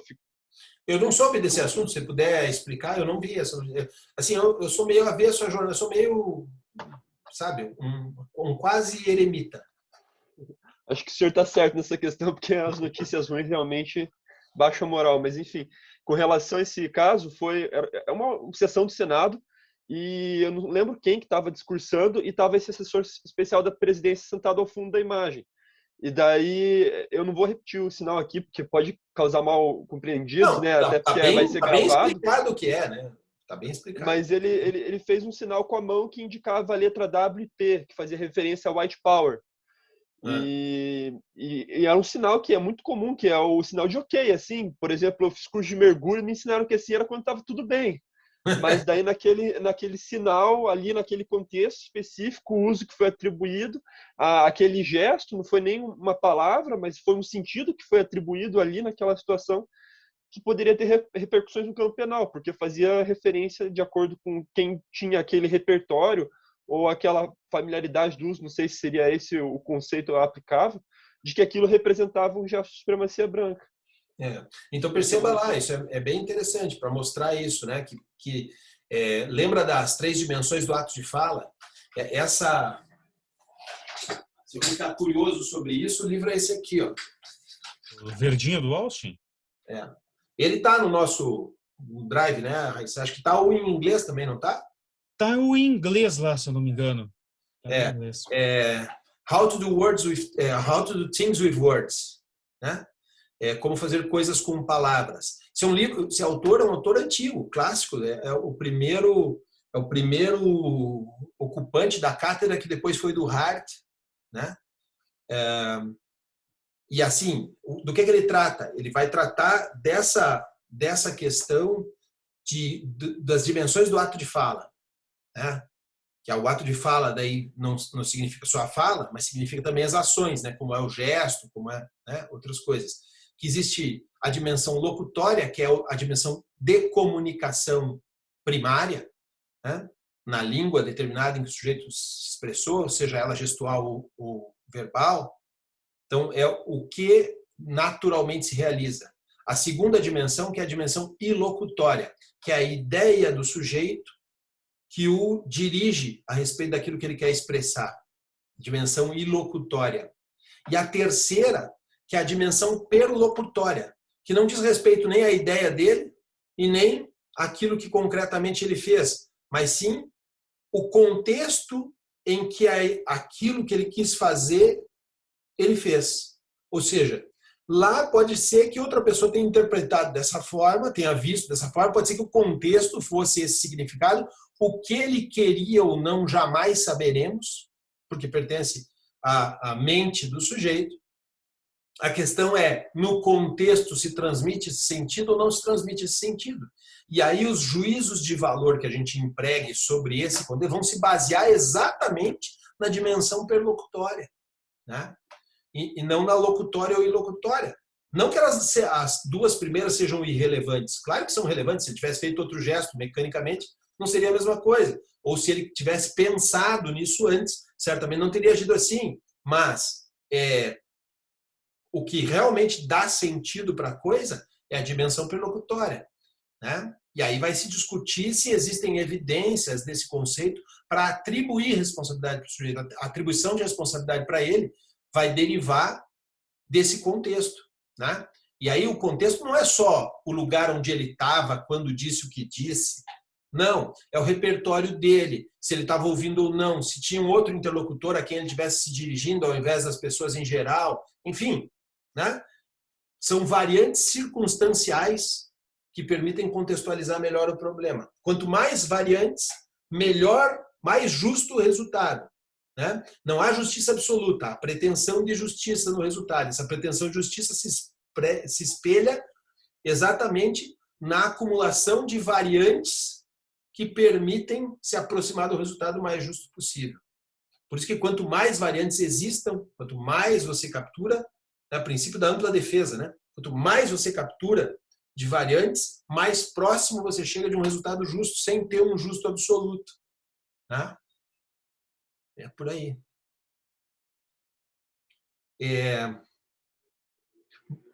Bom, não sei, mais alguém que queria fazer uma pergunta, um comentário?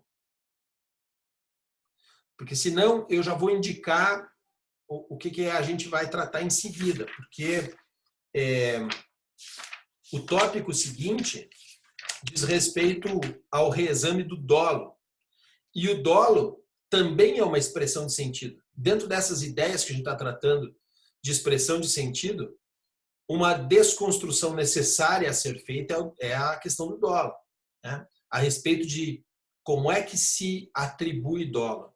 O cuidado que eu vou pedir a vocês aí, nesse aspecto, é pensarem bem